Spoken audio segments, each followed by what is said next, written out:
Okay, so, have you ever even thought about the career path of someone at, say, a water park? Person handing you a towel. Probably not. I know I haven't. But that's kind of why we're taking this deep dive today. It's Mm. all about swimming facility attendants, and honestly, there's way more to it than you might think. We're looking at a career guide, Andy, some stuff about this new platform, RoleCatcher, and get this, they're bringing AI into the job hunting scene, even for lifeguards. Yeah, it's kind of wild how tech is popping up everywhere these days, even in jobs that seem, pretty traditional. Right, like the guide we've got here, Swimming Facility Attendant, the complete career guide. Yeah. It starts off with basics, cleaning, keeping everyone safe, customer service, the usual. But then, and this is where it gets interesting, they mention conflict resolution and emergency response. That's a whole other level of responsibility. Oh, absolutely. You're talking about potentially hundreds of people, and you're responsible for their well-being. It takes a certain kind of person to handle that. You've got to think fast, stay calm under pressure. It's like being a mini first responder. Exactly. Imagine a kid panics in the deep end, doesn't know how to swim, you need to react instantly. These are high-pressure skills, but incredibly valuable no matter what you end up doing in life. Wow, when you put it like that, it's not just about keeping things tidy and making sure no one sneaks in without paying.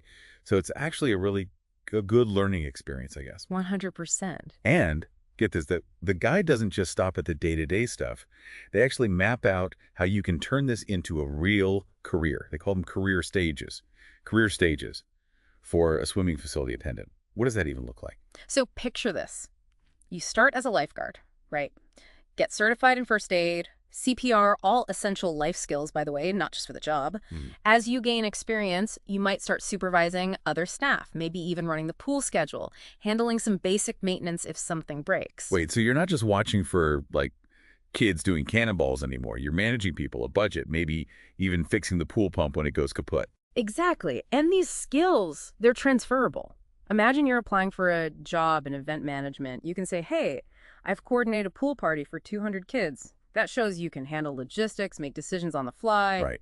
And stay cool when things get chaotic. Okay, that makes a lot more sense now. It's like a hidden career path that no one really talks about. Yeah. And speaking of hidden gems, our research also turned up this platform, RoleCatcher, AI for job seekers. It sounds almost too good to be true. Right. RoleCatcher's doing some really interesting stuff. They've got this browser extension, rolecatcher.capture. Yeah. Basically, you can save job ads from anywhere. But here's where it gets really interesting. They use AI to analyze them. Okay, yeah, that whole AI finding you thing they advertise. How does that actually work? Well, it's not magic, but it's Okay. pretty close. You upload your resume, and the AI breaks it down, your skills, your experience, everything. Then it goes out and compares all that to actual job descriptions. So it's like having your own personal headhunter scouring the internet 24/7. Exactly. Only way faster and probably more accurate than a human could ever be, which, in this job market, that's a huge deal. No kidding. So it's not just about matching keywords then. Not at all. Rolecatcher's AI digs deeper. It understands the nuances of language, the way skills can be described in different ways. For example, it might recognize that your experience handling, say, a difficult customer at the pool translates to strong communication skills, maybe even conflict resolution. Those are valuable anywhere, not just poolside. It's about connecting the dots then, showing how what you've learned in one job translates to something completely different. And that's huge because let's face it, sometimes our resumes don't always tell the whole story.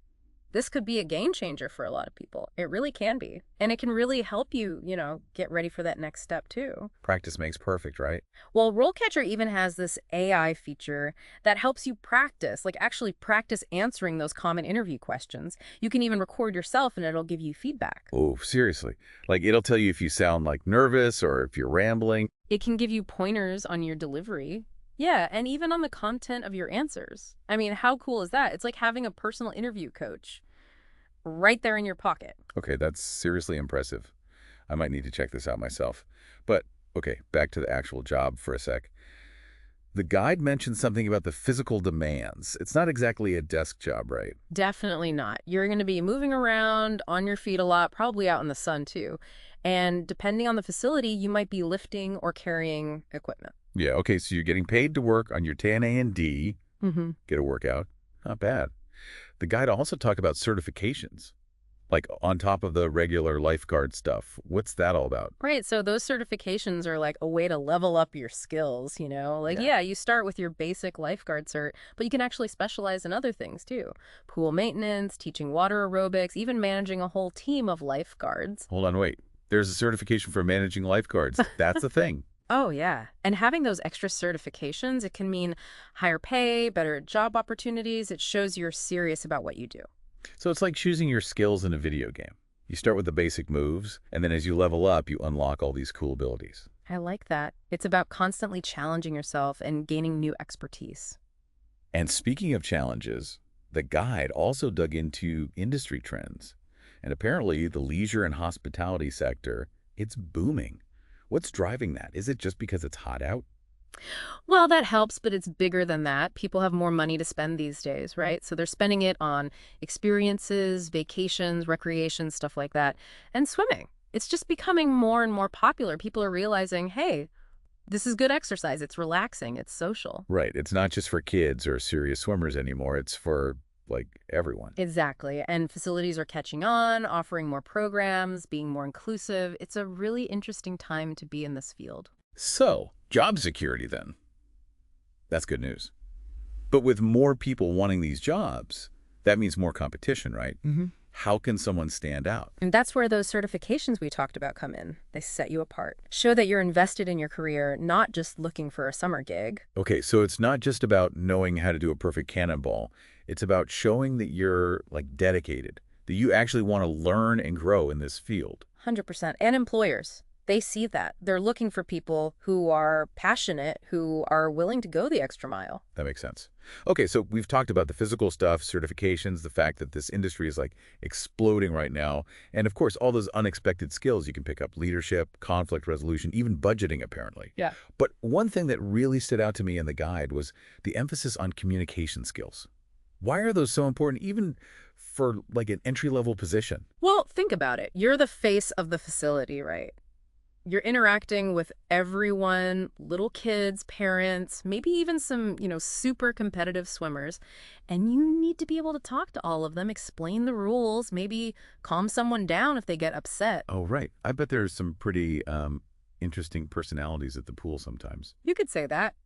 And those communication skills, they only become more important as you move up the ladder. Right.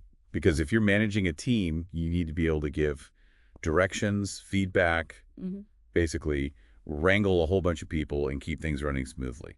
And that's a valuable skill in any job, wouldn't you say? Totally. Okay, so for anyone listening who's thinking, okay, this sounds kind of cool, B-U-T, I'm not exactly a people person, what advice would you give them? I'd say don't write yourself off just yet. Like anything else, communication is a skill. You can learn it, you can practice it. Start with the basics, listen to people, be clear when you speak, be respectful, and don't be afraid to observe. Yeah, like watch how the more experienced staff members interact with people, how they handle different situations. You can learn a lot just by paying attention. Oh, that's actually really good advice. And I guess it applies to, like, anything, not just this job. Pay attention, learn from the people around you. Exactly. And that's what's so cool about learning in general, right? Even if a job seems, I don't know, simple at first glance, there's always more to it than meets the eye. Totally. And sometimes those simple jobs, they can turn into something much bigger, Absolutely. And who knows, maybe this deep dive has planted a seed for someone listening. Maybe they'll be the next, I don't know, aquatics director or something just because they decided to take a chance on something new. Now, that's what I call a career plot twist. Okay, so we've talked about the physical demands, certifications, industry trends, and even the unexpected skills you can gain as a swimming facility attendant. Like, who knew, right? But what I'm really curious about is this idea of career stages. Can you walk us through what that might actually look like for someone starting in this field? Okay, so imagine this. You're a brand new lifeguard, right? Fresh out of training. Your main focus is keeping everyone safe, making sure they follow the rules, and knowing what to do if, something happens. Right, so you're getting your feet wet, learning the ropes, literally. Exactly. But as you get more comfortable, more confident, you might take on more responsibility. Maybe you help train new lifeguards, or you're put in charge of a team during like a super busy time. Well, right, like when there's a big group of kids having a birthday party or something. Yeah, exactly. And from there, you could even become a head lifeguard. You'd be in charge of the schedule, making sure all the other lifeguards are doing their thing, dealing with any issues that come up. So basically, you're moving up in the world, getting more and more leadership experience as you go. Hmm. That's actually really cool. It's like the built-in mentorship program or something. And that mentorship, it can open doors to even more training. Lots of places, they actually want their staff to get those specialized certifications we were talking about. It's a win-win, right? Totally. They get a more qualified employee, and you get to level up your skills. So theoretically, someone could start as a lifeguard, fresh out of high school or whatever, and end up managing a whole aquatics facility, maybe even multiple locations. That's kind of amazing. It really is. And it all starts with, being open to those opportunities, seeing the potential where other people might not.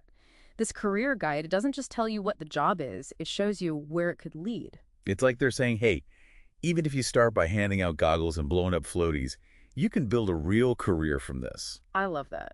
Speaking of which, one thing that surprised me in the guide was how much they emphasized communication skills. Why are those so important, even for like an entry-level position? Well, you got to think about it. You're the face of the place, right? You're dealing with all kinds of people, excited kids, worried parents, maybe even some very serious swimmers. You got to know how to talk to all of them, make them feel comfortable, and, sometimes you got to lay down the law. Right, like no running on the deck. Exactly. And those communication skills, they just become even more important as you move up. Right. Because if you're managing people, giving them feedback, delegating tasks, You got to be able to communicate clearly and effectively, no matter what. makes sense. So for anyone listening who's maybe thinking, okay, all this sounds pretty cool, but I'm not exactly a people person, any advice for them?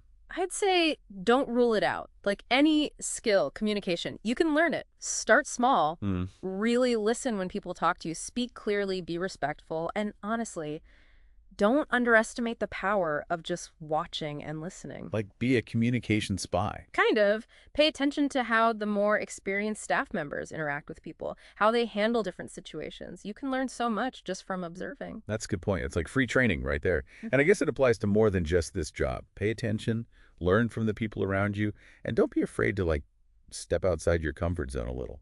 100%. Because you never know what you might discover about yourself, right? And who knows, maybe that seemingly simple job could turn into a passion, even a lifelong career. Absolutely. Or, at the very least, it'll give you some great stories to tell. Okay, so as we wrap things up here, I want to leave everyone with this thought.